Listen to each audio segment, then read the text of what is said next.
Girmək olar onu. 60 qəpiyi nəzərə alıb onu qaldırırlarsa, ən azından abırhəyanı da nəzərə alsınlar ki, bir marşrutda kişi, qadın bilinmir, hamı bir-birinə yapışır.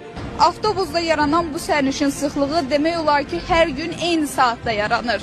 Nə oturmağa, nə də dayanmağa yer var. Avtobusda yer olmasa da sürücü yenə də sərnişinlərə qapı açır.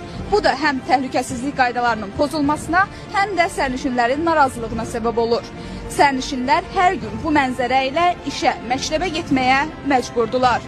Bax, biz bu 119-a səhər də belə gəlirik, axşam da belə gəlirik. Yarım saatı biz marşrut gözləyirik. Yəni 70 nəfərdir, amma 70 yığılmır. Hardasa patoloji 100-150 nəfər bəlkə orada adam yığılır. Orada dururlar, gəlmirlər. Bilə-bilə gözləyirlər hamının işdən, dərsdən çıxan saatı olsun, hamını yığırlar bura.